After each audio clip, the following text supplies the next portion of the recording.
ऐसा लगने लगा है कि अब तो हर दिन किसी न किसी न्यूज़ में यह देखने को मिल जाता है कि इंसान अगले 5 सालों में मंगल ग्रह को कॉलोनाइज़ करने वाले हैं और मुझे समझ में नहीं आता कि मैं किस पर यकीन करूं। इसी सवाल का जवाब ढूंढने के लिए मैंने रिसर्च शुरू की और जो कुछ सामने आया उसे जानकर मैं वाकई हैरान रह गया। तो चलिए जानते हैं इन सारे सवालों का जवाब आज की इस वीडियो में। साल 1990 के लास्ट में एक अमेरिकी एस्ट्रोनॉमर थे पर्सिवल लोवेल, जिन्हें स्ट्रांगली कॉन्फिडेंस था कि मंगल ग्रह पर कोई एडवांस एलियन सिविलाइजेशन मौजूद है। उन्होंने मार्स की सरफेस पर कुछ पैटर्न्स देखे जिन्हें उन्होंने सिंचाई नहरें समझा, जो उन्हें लगा कि हरे रंग की एलियंस यानी मार्शियंस ने बनाई है। उन्हें लगता था कि ये एलियंस ध्रुवों से पानी लाकर अपने डेड प्लेनेट को बचाने की कोशिश कर रहे हैं। बेशक ये थ्योरी बाद में गलत साबित हुई, लेकिन एक बात वो सही समझे, मंगल पर पानी है। हालांकि वह अब बर्फ़ की फॉर्म में है, लेकिन पास्ट में शायद कुछ मार्स डिफरेंट दिखता था। धीरे धीरे मंगल के प्रति लोगों की रुचि बढ़ने लगी। लोग इमेजिनेशन करने लगे, वहाँ जीवन कैसा हो सकता है, क्या इंसान एक दिन वहाँ कदम रख पाएगा। साल 1948 में वर्नन वॉन ब्राउन ने, अमेरिका के एक टॉप रॉकेट साइंस इंजीनियर ने, एक किताब लिखी जिसमें उन्होंने लिखा कि इंसान मंगल को कैसे कॉलोनाइज कर सकते हैं। उन्होंने कल्पना की कई स्पेसशिप इस लंबी यात्रा पर जाएंगे और 70 अंतरिक्ष यात्री रेड प्लेनेट पर उतरेंगे, जहां उनकी मुलाकात वहां पहले से रह रहे एलियंस से होगी। और सबसे चौंकाने वाली बात, उन एलियंस के लीडर का नाम एलन था। इस किताब के पब्लिश होने के 19 साल के बाद जन्म हुआ एलन मस्क का। साल 1976 में नासा ने वाइकिंग फर्स्ट और 2 लैंडर्स को मंगल पर भेजा और पहली बार वहां वैज्ञानिक प्रयोग किए। लेकिन साइंटिस्ट कम्युनिटी बहुत ज़्यादा चिंतित थी। अगर ये लैंडर्स ठीक से सैनिटाइज नहीं किए गए होते तो वो पृथ्वी के माइक्रोवेव्स के कारण मंगल को दूषित कर सकते थे, जिससे वहाँ असली जीवन की खोज मुश्किल हो जाती। आज तक मंगल पर 10 से अधिक रोबोट्स लैंड कर चुके हैं। इन सभी का एक ही उद्देश्य है, क्या मंगल पर जीवन है, और हमें कुछ क्लू मिले हैं। नासा की क्यूरियोसिटी और परसिवरेंस रोवर्स के प्राचीन लेक बेड्स में ऑर्गेनिक मॉलिक्यूल्स पाए हैं जो दिखाते हैं कि मार्स अरबों साल पहले रहने योग्य था। उन्होंने पूरी प्लेनेट की मैपिंग की और सॉइल के नीचे बड़े आइस डिपॉजिट पाए, यहाँ तक कि इक्वेटर के आसपास भी। और जब मैं आइस की बात करता हूँ तो मेरा मतलब बहुत ज़्यादा आइस है। अगर मार्स पर मौजूद लिक्विड वाटर आइस को पिघला दिया जाए तो पूरे प्लेनेट को 35 मीटर गहरे ओशियन से ढका जा सकता है। इसको सबसे बड़ी हरी झंडी मिल गई।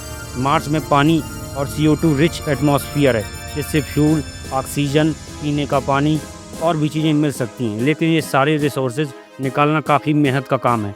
मुझे लगता है कि लोग यह सोचते हैं कि जैसे जैसे टेक्नोलॉजी बढ़ेगी हम जल्दी से इन जगहों पर पहुंच जाएंगे, लेकिन सच ये है कि लोग अंडर एस्टिमेट करते हैं कि हम अभी उससे कितनी दूर हैं।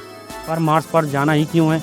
ईमानदारी से कहूँ तो ऐसा इसलिए है क्योंकि अगर हमें सच में दूसरे ग्रह पर इंसान बसाना है तो मार्स हमारे लिए एकमात्र ऑप्शन है। मार्स के पास कोई मैग्नेटिक फील्ड नहीं है और उसकी एटमॉस्फेयर बहुत ज़्यादा पतली है, जिसका मतलब है कि मार्स एस्ट्रोनॉट्स लगातार पोटेंशियल खतरनाक रेडिएशन के संपर्क में रहेंगे। एक मार्स एस्ट्रोनॉट को सिर्फ एक यात्रा करने में 400 से 900 चेस्ट एक्सरे के बराबर रेडिएशन मिल सकता है। अगर हैबिटेट्स और स्पेस क्राफ्ट में प्रॉपर शील्डिंग नहीं होगी तो ये एस्ट्रोनॉट के DNA को नुकसान पहुँचाएगा और कैंसर का खतरा भी बढ़ जाएगा। अर्थ के पास हमारे मैग्नेटिक फील्ड है जो हमें इस हानिकारक रेडिएशन से बचाती है, और माना जाता है कि मार्स के पास भी पहले मैग्नेटिक फील्ड था, लेकिन किसी वजह से वह गायब हो गया, जिससे मार्स आज के जैसे सूखे और बंजर ग्रह में बदल गया है। मार्स की ग्रेविटी धरती ग्रेविटी का सिर्फ 38% है और हमारे पास इसके असर को समझने के लिए कोई ठोस स्टडी नहीं है। हम जानते हैं कि इंटरनेशनल स्पेस स्टेशन में एस्ट्रोनॉट की मांसपेशियों और हड्डियों को काफ़ी नुकसान होता है। मार्स की पार्शियल ग्रेविटी मदद कर सकती है, लेकिन साफ है कि हमारे शरीर इस एनवायरनमेंट के लिए इवॉल्व नहीं हुए। ठीक है, मान लेते हैं कि हमने इन सब चुनौतियों का समाधान कर लिया और आखिरकार मार्स पर पहुंच गए, तो अब लैंडिंग कहाँ करेंगे? पहले मार्सल एस्ट्रोनॉट्स की कॉलोनी को परफेक्ट लोकेशन ढूंढनी होगी जहाँ पानी जैसे रिसोर्सेज मिले। आइडियली लो एलिवेशन हो, जिससे वहाँ एटमॉस्फेयर थोड़ा मोटा हो। साथ ही पहली बेस प्लेनेट के बीचों बीच कहीं होना बेहतर होगा ताकि मॉडरेट तापमान और सोलर पावर का फ़ायदा लिया जा सके। लेकिन उन्हें यह भी सुनिश्चित करना होगा कि ऐसी जगह लैंड न करें जहां अभी जीवन मौजूद हो सकता।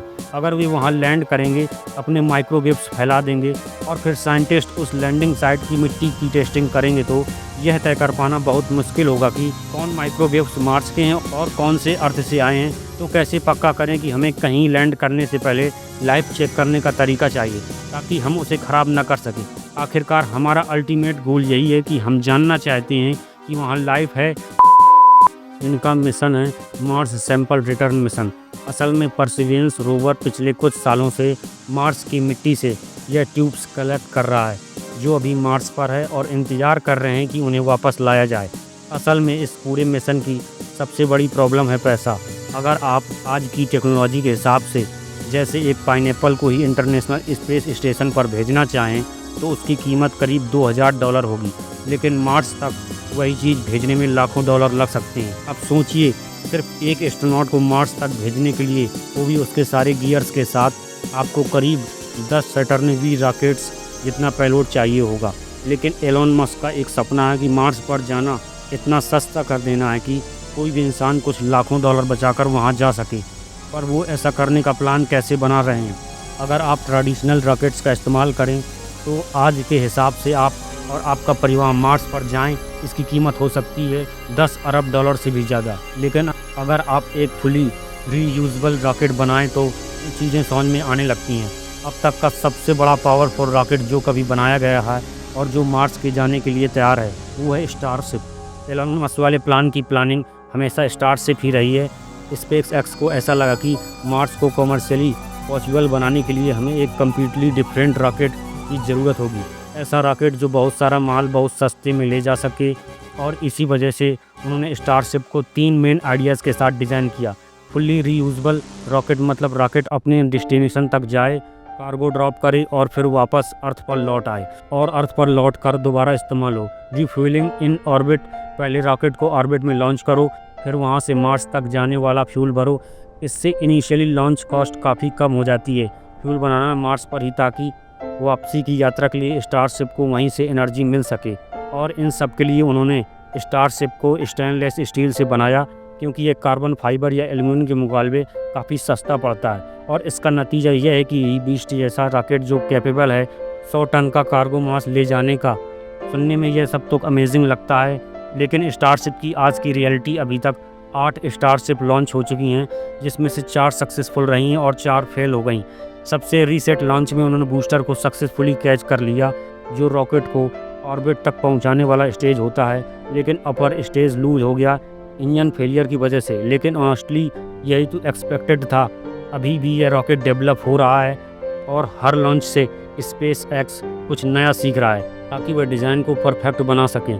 लेकिन इसका मतलब यह है कि एलोन मस्क के मार्स पर पहला इंसान भेजने के प्लान्स पर अब बड़ा क्वेश्चन मार्क लग गया है। एक इम्पॉर्टेंट बात यह है कि मार्स भी सन के चारों ओर ऑर्बिट करता है, तो अर्थ और मार्स के बीच लॉन्च विंडो सिर्फ 26 महीने में एक बार आती है और मार्स तक पहुंचने में सिर्फ 6 से 8 महीने लग जाते हैं। एलोन मस्क कहते हैं अक्सर कि वो 2050 तक मार्स पर 10 लाख लोगों को बसाना चाहते हैं और वहीं मरना भी। अगर यह सपना सच करना है तो टाइमलाइन को डिले करना बंद करना होगा। पहले उन्होंने प्रेडिक्शन दिया था कि 2030 के दशक में ह्यूमन लैंडिंग होगी, लेकिन पहले उन्होंने प्रेडिक्शन दिया थी कि 2020 के दशक में ह्यूमन लैंडिंग होगी, लेकिन वो अब काफ़ी अनलाइकली लग रहा है।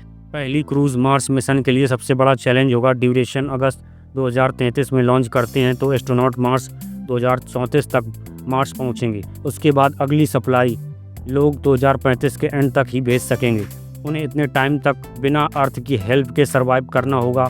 मार्स तक पहुंचना और वहां बेस सेटअप करना एक बड़ी बात है, लेकिन उसे पूरी तरह से टेराफॉर्म करना एक बिल्कुल अलग बात है। टेराफॉर्मिंग का मतलब है मार्स को अर्थ के 2 पॉइंट में बदलना। इसके लिए एटमॉस्फेयर को काफ़ी ज़्यादा थिक करना होगा और टेम्परेचर को वार्मर बनाना होगा। आज मार्स का सरफेस प्रेशर लगभग 6 मिलीबार है।